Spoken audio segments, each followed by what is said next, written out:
नमस्कार मित्रांनो, स्वागतम. पाठराखीण या मालिकेच्या आजच्या भागामध्ये अगदी मनपूर्वक मी तुमचं स्वागत करते. आजच्या भागामध्ये आता भाग्य आणि रोहन यांचा आज शुभविवाह आहे आणि आता सगळेजण हजर झालेले आहेत, सगळे पाहुणे आलेले आहेत आणि आता रोहनची एंट्री होते. कारण रोहन आता लग्न मंडपात येणार असतो त्या अगोदर मात्र आता चारुलता पुढे येते आणि सगळेजण रोहनचं थाटामाटात स्वागत करून चारुलता आता पाय वगैरे धुवून जे काही रीतिरिवाज आहे त्याप्रमाणे आता ती औक्षण वगैरे करत असते. रोहनची आई खूपच खुश असते, सुवर्णाताई आणि आजी, वैद्यबुवा आता हे सगळेजण तेथे उभे आहेत, अगदी छान असे अगदी हसत. आणि चारुलता मस्त आता स्वागत करत असते. तृप्ती तर खूपच छान तोऱ्यात असते. आणि सगळं काही झाल्यानंतर आता सुवर्णाताई विचारतात की काय वैद्यबुवा, अहो सर्व तयारी तर झाली ना? कारण मात्र आता पैशांचा विषय असतो, कारण काही पैसे दिलेले असतात आणि वैद्यबुवांना मात्र जे काही पैशाचे बंडल तिला दिलेले आहेत त्यातील काही पैसे राहिलेले असतात. तेव्हा ती म्हणलेली असते की बाकीचे पैसे केव्हा? वैद्यबुवांनी सांगितलेलं असतं, शब्द दिलेला असतो की बाकीचे पैसे आम्ही लवकरात लवकर देऊच. आणि तेव्हा वैद्यबुवांना मात्र त्या क्षणाची आठवण होते. ते घाबरतच आता हो असं म्हणतात. सुवर्णाताई लगेच खुश होते. आणि तेवढ्यात आजी म्हणते की रोहनराव, अहो तुम्ही खूपच छान दिसतात आज. आणि तेवढ्यात रोहन म्हणतो की भाग्यश्री. तर आजी म्हणते की अरे वा, भाग्यश्रीला भेटायची मात्र खूपच घाई झालेली दिसते. तेवढ्यात आता ही तृप्ती धावतच येते आणि म्हणते की रोहनची आई, अहो रोहनची आई मी तृप्ती, भाग्याची वहिनी, ओळखलत का मला? तेव्हा आता भाग्याची आई म्हटले म्हणजे वहिनी म्हटल्यानंतर आता ही सुवर्ण म्हणते की हो चांगलंच ओळखते. काय ग तृप्ती, दरवेळेस का स्वतःची ओळख करून देते? तुला मी ओळखणार नाही का? आणि तू तर पैशांचा पाऊस पाडलेला आहे, मग तुला कसं विसरणार? तेव्हा आता सगळेजणांचे चेहरे मात्र आता तृप्तीकडे बघत असतात. तेवढ्यात आता चारुलता हा विषय बदलण्यासाठी सुवर्णताईंना म्हणते की वर पक्षाची आता जी म्हणजे राहण्याची सोय वगैरे आहे तर ती इकडे वर केलेली आहे, एकदम अशी प्रशस्त रूम आहे आणि तुम्हाला फ्रेश वगैरे व्हायचं असेल या ना आतमध्ये या. त्यानंतर आता तृप्तीचं तर काही आता मनात वेगळंच सुरू असतं. तिचं आता मनात ती म्हणत असते की कशातही आता माझं लक्षच लागत नाही. मी कौस्तुभला बोलले की 2 लाखाची व्यवस्था मी करते, पण आता इतके पैसे सारे आणायचे कुठून? त्यानंतर आता रोहन आतमध्ये येत असतो. सगळेजण अक्षदा आणि फुलं टाकत असतात तर रोहन आजीच्या पाया पडतो. तृप्ती आता सगळेजण आतमध्ये गेल्यानंतर मनात म्हणते की रोहनची आई आहे ना, इतकी मोठी संधी असताना मी कशाला टेन्शन घेत असेल? कौतुक पैशांची सोय झाली समज. त्यानंतर मात्र आता इकडे ही चारुलता रोहनची आई आणि त्यांना आतमध्ये हॉलमध्ये घेऊन येते. इथे तुम्ही आराम करा, नंतर तर काय आपल्याला लग्नाची धावपळ सुरूच आहे. आणि तृप्तीला चारुलता म्हणते की तू यांच्याकडे लक्ष ठेव, त्यांना काय हवं काय नको याकडे लक्ष ठेव. आता तृप्ती म्हणते की हो खूपच छान. चारुलता म्हणते की मी जरा बाहेर थांबते, मला बाहेर थांबावं लागेल. आणि तेवढ्यात आता रोहनची आई म्हणजे सुवर्णा आता त्या बेडवर बसणार. तोच लगेच तृप्ती म्हणते की काय हो रोहनची आई? तर रोहनची आई म्हणजे सुवर्णा लगेच आता तडकनी उठून उभी राहते आणि विचारते की कसं वाटतं? रोहनचं लग्न होत आहे आज. आणि काय आज रोहनचं लग्न होत आहे त्यामुळे खूपच छान वाटत असेल, परंतु तुमचं कौतुक करावं तेवढं कमी आहे. आणि हे बघा आता मी तुम्हाला एक सांगू का? त्यावरती सुवर्ण विचारते की काय सांगायचं आहे? तर तृप्ती म्हणते की अहो तुम्हाला माहिती आहे का, म्हणजे कसं की आमची भाग्य आहे तर ती खोटं नाणंच आहे आणि तुमचा इतका मोठा राजबिंड, इतका मोठा सुंदर मुलगा आहे आणि त्याच्यासमोर उभं राहण्याची सुद्धा तिची लायकीच नाही. आणि असं असताना मात्र एकाही पैशाचा हुंडा न घेता तुम्ही लग्नाला तयार झालात आणि काय खरंच मला तुमची कमाल वाटते. आता सुवर्ण म्हणते की अगं काय बोलतेस तू? आणि तेवढ्यात आता ही सुवर्ण असं म्हणते की काय बोलते तू? अगं तुझ्या सासऱ्यांनी म्हणजे वैद्यबुवांनी 10 तोळे सोनं आणि आता माझ्या रोहनला एक मस्त गाडी देण्याचं कबूल केलेलं आहे, ते पण भारीतील गाडी. तेव्हा तर तृप्ती विचारते की काय बोलतास भारीतील गाडी? तुम्ही काय बोलतात? अहो चहामध्ये खारी बुडून खाण्याची सुद्धा लायकी यांची नाही. काय तुम्हाला देणार आहेत ते भारीतील गाडी आणि 10 तोळे सोनं? हे तर तुम्ही विसरूनच जा. म्हणून तृप्ती आता मोठमोठ्याने हसत असते. आणि हे बघा आता त्या वैद्यभवनांना भिकेचे डोळे लागलेले आहेत आणि तुम्हाला सांगते माझे सासरे मात्र हे लग्न होण्यासाठी वाटेल ते करू शकतात. किंवा तर सुवर्ण म्हणते की अगं तू काय सांगतेस? तर तृप्ती म्हणते की तुम्हाला अंदाज नाही आला का? मला एक गोष्ट सांगा बरं, लग्नाचे सगळे काही पैसे त्यांनी दिलेत का असं विचारते. तेव्हा सुवर्ण नाही म्हणते. तर तृप्ती म्हणते की तुम्ही त्यांची कितीही अडचण करा पण ते तुम्हाला एक दमडी सुद्धा देऊ शकणार नाही. तेव्हा आता सुवर्ण आता टेन्शन मध्ये येते. तर तृप्ती म्हणते की हे बघा टेन्शन घेऊ नका आणि जरीही तुम्हाला पैसे हवे असतील तर ते भाग्यश्रीच्या वडिलांकडे काही मागू नका. त्यांच्या बहिणीची मुलगी आहे प्राजक्ता, तिच्याकडे पैसे आहेत, ती तुम्हाला नक्की देऊ शकते. तेवढ्याच सुवर्ण म्हणते की प्राजक्ता, आता ही प्राजक्ता आहे तरी कोण? ती तर मला कधी दिसली नाही. त्यावरती तृप्ती म्हणते की अहो ती तर एक वेगळीच गंमत आहे, मी तुम्हाला नंतर सांगते. प्राजक्ता म्हणजे भाग्याची आत्ते बहीण आहे ती आमच्याकडेच राहते, परंतु ह्या भाग्याच्या आईना तिला ह्या लग्नापासून मुद्दाम लांब ठेवलेला आहे. तेव्हा सुवर्ण विचारते की अहो लांब म्हणजे का ठेवलं तिला? तर तृप्ती म्हणते की तुम्ही जर तिला बघितलं असतं ना, तुम्ही भाग्याचे लग्न मोडून मात्र रोहनचं लग्न मोडून आता प्राजक्ताशी रोहनचं लग्न लावून दिलं असतं म्हणून. असं सुवर्ण विचारते की म्हणजे नक्की काय? तर तृप्ती सांगते की प्राजक्त दिसायला खूपच सुंदर आहे, त्यामुळे आता बघण्यापासून प्रत्येक कार्यक्रमात प्रत्येक जे काही आता हे पाहुणे यायचे तर ते भाग्याला सोडून द्यायचे आणि प्राजक्तालाच पसंत करायचे. त्या भाग्याला कोणी विचारत सुद्धा नव्हतं. आणि यावेळी सुद्धा तसं होऊ नये यासाठी भाग्याच्या आईने काय केलं, प्राजक्ताला मुद्दाम तुमच्यासमोर येऊनच दिलेले नाही. तेव्हा आता हे ऐकून सुवर्ण म्हणते की बापरे, इतकी साधीभोळी दिसणारी ही माणसं मात्र इतकी चालू दिसतात. तेव्हा आता तृप्ती म्हणते की चालू, अहो महाचालू आहे महाचालू, आणि मला यांचं वागणं अजिबात आवडत नसतं, मला खूप त्रास होतो आणि म्हणूनच मी तुम्हाला हे सर्व सांगते. आणि मला तर असं वाटतं की त्यांची यावेळेस भीती मात्र खरी ठरून दे. त्यावरती आता लगेच ही सुवर्ण म्हणते म्हणजे हे सर्व कसं होईल, कारण त्या प्राजक्ताला भाग्याची आई समोरच येऊन देणार नाही. आणि तेवढ्यात आता तृप्ती म्हणते की प्राजक्त लग्न मंडपात कशी येईल ते सर्व काही मी बघते, आणि फक्त ती आल्यानंतर तुम्ही एकच काम करायचं आहे. तेव्हा सुवर्ण विचारते की नक्की काय काम करायचं आहे. तेव्हा ही तृप्ती जो काही प्लॅन आहे काय कसं करायचं त्याबद्दल मात्र आता सांगत असते. आणि आता तृप्तीने सगळं काही समजल्यानंतर आता मात्र ही सुवर्ण खूपच खुश होते आणि त्या दोघींचा प्राजक्ताला आता या लग्नात आणण्यासाठी जो काही प्लॅन आहे तो मात्र ठरलेला असतो. त्यानंतर इकडे अजूनपर्यंत प्राजक्ताचा पाय काही बरा नसतो. आता तिला डॉक्टरांकडे स्नेहा घेऊन आलेली असते. तेव्हा स्नेहा डॉक्टरांना म्हणते की हे बघा, हिच्या बहिणीचं लग्न सोडून आता मी यांना येथे घेऊन आले आणि प्लीज आम्हाला लग्नाला जायचं आहे, त्यामुळे तुम्ही लवकरात लवकर ट्रीटमेंट करा, लग्न होण्याच्या अगोदर आम्हाला तेथे पोहोचायला हवं. ते ऐकून आता डॉक्टर म्हणतात पायाला सूज आहे आणि चांगलीच दुखापत आहे, खोलवर जखम आहे आणि सलाईन सुद्धा आता चढवलेला आहे, त्यामुळे वेळ तर फार लागेलच. त्यानंतर स्नेहा आता प्राजूला विचारते, प्राजू आता काय करायचं? आणि तेवढ्यात प्राजक्ता विचारत असते. तिला मात्र तो क्षण आठवतो की ज्या क्षणाला मात्र आता आजीने आणि चारुलताने सांगितलेलं असतं की ह्या लग्नात तू यायचं नाही म्हणून, आणि तुझं अपशकुनी थोबाड घेऊन या लग्नात यायचं नाही म्हणून तिला चांगलं धमकावलेलं असतं. तेव्हा प्राजक्ताला ते आठवतं. ती म्हणते की आता हे वचन मोडायला नको, मामीला दिलेलं, म्हणून आता भाग्याच्या लग्नात जायचं नाही, त्यापेक्षा इथेच वेळ काढलेला बरं राहील, आणि ते तर कारण आपल्यासाठी आहेच. म्हणून ती डॉक्टरांना म्हणते की डॉक्टर टाइम लागला तरी सुद्धा काही हरकत नाही, कारण माझ्या नशिबातच नसेल माझ्या बहिणीच्या लग्नाला जायचं. आणि प्राजक्ता आता स्नेहाला म्हणते की तू फक्त भाग्याला काही सांगू नकोस, आणि ती मात्र उगाच टेन्शन घेईल. तेव्हा आता स्नेहा म्हणते की ठीक आहे. तर आता प्राजक्ता विचारात पडते, तिला सुद्धा टेन्शन आलेलंच असतं. त्यानंतर आता इकडे लग्नाची सगळी काही तयारी झालेली आहे. आता वैद्यभाऊ आणि चारुलता लग्नाचे काही विधी पूर्ण करायला बसलेले आहेत, आणि आता ही भाग्य तेथेच आहे. गुरुजी मात्र त्यांचे मंत्रोपचार सुरू असतात, सगळं काही सुरू असतं. रोहन स्टेजवर बसलेला आहे. भाग्याचं लक्ष सगळं काही आता प्राजक्ता केव्हा येईल म्हणून सगळी ती आता इकडे तिकडे प्राजक्ताला शोधत असते. या लग्नाच्या विधीकडे तिचं काही लक्षच नसतं, आणि तृप्ती आणि सुवर्ण एकमेकींकडे बघून एकमेकींना खुणावतात. तेव्हा मात्र आता भाग्याच्या मनात हे सुरू असतं. ती आता दरवाजाकडेच बघत असते, म्हणजे विधीला सुद्धा सुरुवात झालेली आहे. प्राजक्ता अजून का आली नसेल आणि लग्न लागेपर्यंत तरी ती येईल का? आणि त्यानंतर गुरुजी मात्र आता जो काही आता तो करा आहे तो मात्र आता वैद्यभावांना कपाळाला लावायला सांगतात, आणि त्यानंतर जमिनीला, आणि त्यानंतर वहिनींच्या कपाळाला लावून जमिनीला ठेवायला सांगतात. त्यानंतर मात्र आता कन्येच्या कपाळाला लावायला लावतात आणि जमिनीवर ठेवायला सांगतात. तेव्हा वैद्यभाऊ मात्र आता तो घरा भाग्याच्या डोक्याला लावायला येतात, तर भाग्याचं लक्षच नसतं. वैद्यभाऊ म्हणतात की भाग्या, परंतु तरी सुद्धा भाग्याचं लक्ष नसतं. चारुलता सुद्धा म्हणते की भाग्या. सगळेजण मात्र आता भाग्याकडे बघत असतात, आणि तेवढ्यात मात्र आता चारुलता नेहाला आवाज देते. नेहा लगेच आता भाग्याच्या खांद्यावर हात ठेवते आणि भाग्य असं म्हणते. तेव्हा भाग्य असं म्हणते की आई. तर चारुलता म्हणते की अगं तुझं लक्ष कुठे आहे? तर भाग्य म्हणते की आई प्राजू अजून का आली नसेल, तिचा अजून फोन सुद्धा आलेला नाही, तिला पटकन एक फोन करून येऊ का? तेव्हा चारुलता म्हणते की भाग्य, अगं सगळे पाहुणे मंडळी आलेले आहेत, त्यांना काय वाटेल? तर भाग्य आता इकडे तिकडे बघते. नवऱ्या मुलीचं लक्ष लग्नात नाही तर फोन मध्ये आहे. तेव्हा भाग्य म्हणते की आई पण प्राजू. तर चारुलता तिच्यावर ओरडते आणि म्हणते की सांगितलं ना एकदा की ती हॉस्पिटलला गेलेली आहे म्हणून, आजच्या दिवशी तरी स्वतःकडे लक्ष ठेव, स्वतःचा विचार कर. वैद्यभाऊंना खुणावते. तेव्हा वैद्यभाऊ मात्र भाग्याच्या कपाळी तो घरा लावतात. गुरुजी परत त्यांची विधी सुरू करतात, आणि तेवढ्यात आता सुलोचना चव्हाणाच्या वतीने आता ही सगुण तेथे आलेली आहे.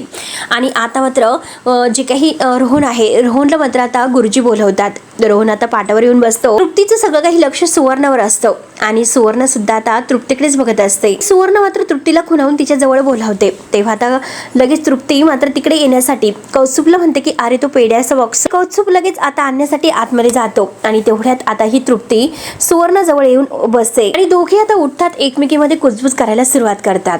सुवर्ण म्हणते की तृप्ती अगं तू तर बोलली होती की ती प्राजक्ताला मी लग्न मंडपात घेऊन येईल म्हणून, मग कुठे आहे ती प्राजक्ता? आणि हुंड्याचे पैसे तिच्याकडे असतील तू तर असं म्हणाली होती, पण त्याचं काय झालं आता? आणि हे बघ लक्षात ठेव, जर रोहनच्या डोक्यावर अक्षता पडण्याच्या अगोदर ती जर आली नाही आपण दोघी मात्र ठणठण गोपाल करत चालेल का तुला? तेवढ्यात तृप्ती मात्र हसतच आता वर जात असते आणि तेवढ्यात सुवर्ण मात्र आता आवाज देते की तृप्ती आणि किती काम करते नाही असं बोलत पुन्हा तिच्या जवळ येते. आणि हे बघ हो हो अगं सांग ना ती कुठे आहे, आणि जर हुंड्याचे पैसे दिले नाहीत आणि मुलाला मात्र मी लग्न मंडपात बसून देणार नाही आणि 10 तोळे सोनं घेतल्याशिवाय मी काही इथे गप्प नाही बसणार. मी तुला जे काही सांगते ते तुला कळतं ना, म्हणून ती आता तृप्तीला काही सोडतच नसते. गुणाचं मात्र आता हे दोघीवर लक्ष असतं, नक्की यांचं काय सुरू आहे. तृप्तीला मात्र आता टेन्शन येत असतं, कारण ती तर मनात म्हणते की प्राजक्ताला आता ह्या लग्न मंडपात आणेल असं मी म्हटले होते, पण आता कसं आणू मी? किंवा आता तृप्ती म्हणते की तुम्ही काही काळजी करू नका, प्राजक्ता येईलच. अशी कशी येणार नाही, येईल ती. तेव्हा आता सुवर्ण तिला गळ्यामध्ये हात टाकून म्हणत असते कशी येणार नाही, आणि त्यानंतर तुझं काय होईल ती जर नाही आली तर चांगलंच माहिती आहे. तर तृप्ती आता तिचं मन धरून म्हणत असते की येईल येईल, तुम्ही काही काळजी करू नका, येईल ती, मी सांगते ना तुम्हाला नक्की येईल. दोघी मात्र मस्त बोलून वगैरे आता सुवर्ण आपल्या जागेवर येऊन बसते. सगुणांनी आता यांचा डाव ओळखलेला असतो. नक्की आता या दोघीमध्ये काहीतरी सुरू आहे हे ते आता सगुणा लक्ष देऊनच असते. सगुणा मेसेज करून मात्र आता इकडे पाठवत असते. त्यानंतर आता हा जो काही नोकर आहे तो पाणी वगैरे नेत असतो, तर मात्र त्याला म्हणते की हे बघ तू जा, मी पाणी वगैरे घेऊन आतमध्ये जाते. शेवटी ग्लासचा जो काही ट्रे आहे तर त्याच्या हातातून घेते आणि तोपर्यंत आता इकडे सगुणाने तो मेसेज सुलक्षणाला पाठवलेला असतो आणि तो मेसेज मात्र आता सुलक्षणाच्या मोबाईलवर वाचतो आणि आता सगुणाने पाठवलेलं असतं की लग्न व्यवस्थित सुरू आहे, विधी सुद्धा सुरू झालेले आहेत. तेव्हा आता सुलक्षणा तो मेसेज वाचते आणि आता मात्र इकडे जी काही मीटिंग ठरलेली असते तर लगेच सगळेजण आता तिथे आलेले आहेत, हजर झालेले आहेत. आरव म्हणतो की चला मीटिंग सुरू करूयात का. सगळेजण आलेले आहेत मॅनेजमेंट आणि आता सुलक्षणा विचारते की बोला आता कंपनीच्या ह्या कारभारामुळे नक्की कुणाला काय झालेलं आहे, कुणाला टेन्शन आलेलं आहे आणि कुणाला मात्र सुलक्षणा सूर्यवंशीच्या लिडरशिपवर प्रश्न आहे. आणि तेवढ्यात तृप्ती मात्र तो ट्रे वगैरे आहे तर तेथे आणून ठेवते आणि तेथेच उभी राहते. तेव्हा आता श्रेयश मात्र प्रीतीला काहीतरी खुणावतो आणि मोठ्या आईला म्हणतो की सगळ्यांच्या समोर काल पार्टीमध्ये जे काही घडलेलं आहे त्याबद्दल आपल्या कंपनीचं किती मोठं नुकसान झालेलं आहे सगळ्यांनाच माहिती आहे. जे काही इन्व्हेस्टर आहे तर ते आपल्याशी बॅकआउट करतात. तेव्हा श्रेयश म्हणतो की आपला नवीन प्रोजेक्ट सुरू होणार होता, पण त्यासाठी लागणारा फंडी आपल्याकडे नाही. कारण इन्व्हेस्टरचा जो काही लीडर आहे त्यांचा आपल्या शिपवरचा जो काही आता लिडरशिपवरचा विश्वास आहे तो उडालेला आहे. म्हणजे इन्व्हेस्टर आहे तर त्यांना असं वाटतं एक नवीन लिडरशिप हवी आहे आणि एखाद्या नवीन व्यक्तीला संधी मिळावी एवढंच. आणि तेवढ्यात प्रीती म्हणते की मोठी आहे, मला तर काय वाटतं की गेले कित्येक वर्षापासून तुम्ही आलोक भाऊजींच्या नावाने हा बिझनेस चालवता, परंतु आलोक सूर्यवंशी मात्र ही कंपनी चालवण्याच्या पात्रतेची नाहीच आणि हे आता अख्ख्या जगाला कळलेलं आहे आणि आपल्याला मात्र ही गोष्ट तर अगोदरपासूनच माहिती आहे. आणि तेवढ्यात सत्यम आता प्रीतीला शांत राहायला सांगतो. प्रीती म्हणते की बाबा प्लीज. आणि हे बघा मोठी आई मी काय म्हणते, काहीतरी विचार करूनच ही व्हील तयार केलेली असेल. आणि तेवढ्यात सत्य म्हणतो की प्रीती प्लीज तू यामध्ये पडू नकोस. तेव्हा आता प्रीती ऐकायला तयार नसते. प्रीती म्हणते की का पडू नको मी त्यामध्ये, आणि इथे मात्र कोणी काहीच बोलत नाही. ऍटलिस्ट मला तरी बोलून द्या. आणि इथे मात्र मी हेच बोलत आहे की जे प्रत्येकाला हवं आहे. आणि तेव्हा तर सुलक्षणा लगेच प्रीतीला विचारते की तुला काय वाटतं या कंपनीची लिडरशिप मी सोडावी आणि ही सगळी जी काही आता कंपनीचा कारभार आणि ही लिडरशिप वगैरे आहे तर तुझ्या नवऱ्याला श्रेयसला द्यावी का. आणि तेव्हा तर प्रीती काही उत्तर देत नसते तर सुलक्षणा लगेच उठते आणि त्या फाईल मधील कोणत्या तरी कागदवरती सह्या करते. ती लगेच आता श्रेयस जवळ येते आणि म्हणते की हे बघ श्रेयस, आजपासून कंपनीचं सगळं काही आता सर्वस्व असेल तर तूच असेल. ऐकून प्रीतीला तर फारच आनंद होतो. तेवढ्यात आता जो काही कागद आहे तर तो जेव्हा आता हा श्रेयसच्या हातामध्ये दिला जातो, श्रेयस प्रीतीकडे पाहतो तर प्रीती त्याला वेल डन करते आणि खूपच दोघंही खुश होतात. सुलक्षणा म्हणते की आज मात्र मी ह्या बोर्ड मीटिंग मध्ये जाहीर करते कंपनीची लिडरशिप असेल तर तो श्रेयस सांभाळेल. तेव्हा मात्र आता लगेच ह्या सत्यमला सुद्धा हेच हवं असतं आणि आता आरव फक्त पाहत असतो. त्यानंतर आजी आता इकडे आतमध्ये आहे आणि तेवढ्यात तिची मैत्रीण येते सत्यभामा. दोघे एकमेकांना भेटून खूपच खुश होतात. सत्यभामा म्हणते की अगं तुझ्या नातीचं लग्न आहे आणि आता मात्र ते येणार नाही असं होईल का. त्यावरती आता आजी म्हणते की हो ना, तुझ्याशिवाय तर लग्नच होणार नव्हतं. तेवढ्यात तिथे तृप्ती येते. तृप्ती आता काहीतरी उचकणार तोच लगेच आता आजी तिला म्हणते की ए चोंबडे, तू इथे काय करतेस. तृप्ती तेव्हा टणकनी उडते. जा ना तिकडे चारूला मदत कर, किती काम पडलेले आहेत. तेवढ्यात तृप्ती म्हणते की अहो त्यांचंच काम करायला मी इकडे आले. आणि अगो बाई, तुमच्या चेहऱ्याला काय लागलं इथे, आणि बघा बघा काय लागलं. आणि म्हणून मात्र आता तेवढ्यात आजी ही आता आरशात बघायला जाते. तृप्ती बरोबर तिला नादी लावते. आणि तेवढ्यात मात्र आता तृप्ती घाईने ते बॅग मधून मोबाईल घेते आणि बाहेर जात असते. आजी म्हणते की काय ग चोंबडे, इकडे कुठे निघालीस आणि कुठे काय लागलंस ग. आणि आता म्हणते की अहो आई, या गालावर लागलेला आहे, इकडे नाही, आणि तुमचं आता वय झालेलं आहे, आणि बघा बघा. आणि तेवढ्यात आजी पुन्हा आरशात बघायला जाते तर तृप्ती लगेच बाहेर निघून येते. तृप्तीला मात्र आता फोन करायचा आहे म्हणून त्या संधीचा फायदा घेऊन ती आता बाहेर येते. बाहेर पाहुण्यांना आता गोड गोड बोलत असते. खुर्च्या आहेत ना, खुर्च्यावर बसा, इकडे तिकडे. आणि लगेच आता थोडंसं बाजूला होत आणि लगेच प्राजक्ताच्या मोबाईलवर फोन करते. आणि तेवढ्यात मात्र आता प्राजक्ताच्या मोबाईलवर फोन केलेला असतो आणि आता मात्र ती फोन उचलते. तर तृप्ती मात्र आता त्या आजीच्या सत्यभामाच्या आवाजात बोलते, अगं प्राजक्ता कुठे राहिलीस ग तू. प्राजक्ताला लग्नामध्ये येण्यासाठी आता मुद्दाम नाटक करत त्या आवाजात ती म्हणते की अगं प्राजक्ता, इथे भाग्याच्या लग्नात खूप मोठा घोळ झालेला आहे. तिच्या सासरकडची लोक आहेत ती खूप नालायक आहेत ग. लग्नामध्ये हुंडा मागू राहिलेत आणि जर हुंडा नाही दिला तर लग्न मोडून राहणार आहे. आता बरोबर ती खोटं बोलते. अगं काही पण कर, परंतु जल्दी येथे ये ग बाई, आणि नाहीतर मग तुझ्या बहिणीचं लग्न पुन्हा मोडून जाईल. आता प्राजक्ताला तिकडे येण्यासाठी तृप्तीने बरोबर डोकं लढवलेलं असतं आणि आता प्लॅन करून खोटं वागून ती मात्र प्राजक्ताला मोठा धक्का देते. ती रडण्याचं सुद्धा नाटक करते आणि लगेच फोन कट करते आणि स्वतःशी खूप हसत असते. तेवढ्यात मात्र आता प्राजक्ताला खूप मोठा धक्का बसतो. ती म्हणते काही झालं तरी आता तिकडे मला जावंच लागेल, म्हणून आता कशाचाही विचार न करता आपल्या हाताला जे काही सलाईन सुरू असतं तर ते सलाईन सुद्धा ती आता सुई उपसून घेते. तिला खूप त्रास होतो पण तरी सुद्धा कशाचाही विचार ती करत नाही आणि तो त्रास सगळं काही सहन करत हाताला बँडेज लावते. आणि पायावर उभं सुद्धा राहता येत नसतं. तिला त्रास होतो उभं राहिल्यानंतर. जोरात आई ग असं ओरडते आणि आपला फोन घेऊन आता धावत असते. लंगडत बाहेर येते स्नेहाला आवाज देत. आता पायाने चालता सुद्धा येत नसतं पण तरी सुद्धा तशीच आलेली असते. तिच्या पायाला खूप त्रास होत असतो पण तरी सुद्धा आता भाग्यासाठी तो सगळा काही त्रास ती सहन करत असते. आणि आता इकडे लग्न मंडपात यायला निघलेली असते कशाचाही विचार न करता, कारण तृप्तीने बरोबर तिला आता फसवलेलं असतं. आणि फसून मात्र आता ते सुवर्णताईला जे काही प्रॉमिस केलेलं असतं ते तिला पूर्ण करायचं असतं, म्हणून घाईने ती आता लग्नाकडे यायला निघलेली असते. स्नेहाला आवाज देत असते आणि स्नेहा मात्र बाहेर असते. त्यानंतर इकडे आता ही भाग्या खूप नाराज आहे. ती अजूनपर्यंत तशीच बसलेली आहे. भाग्या प्राजक्ताची वाट बघत. तिच्या डोळ्यामध्ये पाणी असतं. आज तिचा आनंदाचा इतका मोठा क्षण असतो तरी सुद्धा ती म्हणते की आता भाग्या विचार करते की प्राजू अजून का आली नसेल. आणि हे बघ प्राजू, आज मात्र सगळ्यात जास्त गरज मला तुझी आहे आणि प्लीज लवकरात लवकर ये ना ग. तर प्राजू इकडे कशीबशी मात्र आता चालत तिच्या पायाला त्रास होतोय पण तरी सुद्धा हॉस्पिटलच्या बाहेर येते. स्नेहाला आवाज देत असते की स्नेहा काही अजूनपर्यंत तिला काही तेथे दिसत नसते आणि ती म्हणते की आता ही कुठे गेली असेल. हॉस्पिटलच्या आवारात येते, पार्किंग जवळ गाडीच्या जवळ येते आणि स्नेहाला आवाज देते की स्नेहा.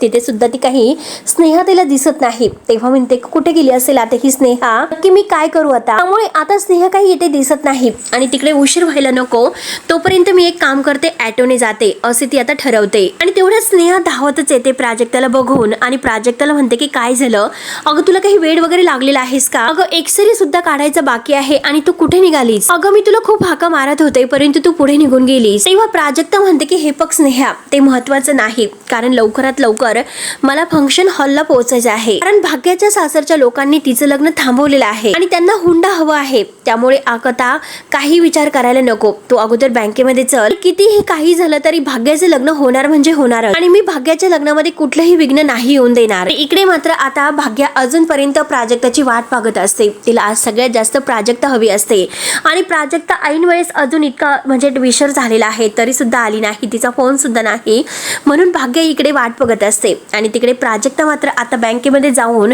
पैसे घेऊन येणार असते. आणि तृप्ती आणि ह्या सुवर्णाचा डाव मात्र आता सफल व्हायला काही उशीर लागणार नसतो, कारण बरोबर प्लॅनिंग करून त्यांनी आता प्राजक्ताला या लग्न मंडपात बोलावून घेतलेलंच असतं. तेव्हा मित्रांनो, हा भाग येथे संपतो. पुढील भागामध्ये आता मात्र अंतरपाठ सुद्धा धरला जातो. आता लग्नाची अगदी विधी सुरू होणार आहेत, म्हणजे विधी पूर्ण होऊन आता हे मंगलाष्टक सुरू होणार आहे. तरी सुद्धा आता भाग्य रडत असते आणि ती आता सारखी सारखी प्राजूची वाट पाहत असते. प्राजू, मला सगळ्यात जास्त आज तुझी गरज आहे, म्हणून सारखी आता स्वतःचे लग्न अगदी म्हणजे लक्ष न देता ती सारखं प्राजक्ता अजून का आली नसेल त्याकडे लक्ष देत असते. आणि प्लीज तू ये ना ग. तेवढ्यात मात्र आता प्राजक्ता ही आता सुवर्णताईंच्या समोर येते आणि म्हणते की मी सगळे पैसे आणलेले आहेत, माझ्या बहिणीचं लग्न मोडू नका. आणि तेवढ्यात मात्र आता चारुलता आणि सगळेजण हे पाहतात. तेव्हा भाग्य म्हणते की काय झालं, पैसे. आणि पैसे म्हटल्यानंतर आता प्राजक्ता ही भाग्याकडे बघते आणि सुवर्णाकडे सुद्धा. आणि आता भाग्य सुद्धा प्राजक्ताकडे पाहत असते. चारुलता हे सगळं काही बघून आता सगळ्यांना एक मोठा धक्काच बसलेला असतो. लग्न तर आता झालेलं आहे आणि तरी सुद्धा मात्र आता नक्की हे सगळं काय होत असेल आणि नक्की पैसे वगैरे हे नक्की काय नाटक आहे. म्हणून प्राजक्ता आता ही धक्क्यानेच पाहत असते. तिच्या हातामध्ये पैशांची बॅग वगैरे असते. तर मित्रांनो, आता पुढे नक्की काय होईल, भाग्याला जेव्हा हे सगळं काही समजेल तेव्हा मात्र आता भाग्य हे लग्न परत मोडेल का, नक्की पुढे काय होईल बघायला विसरू नका. तोपर्यंत धन्यवाद.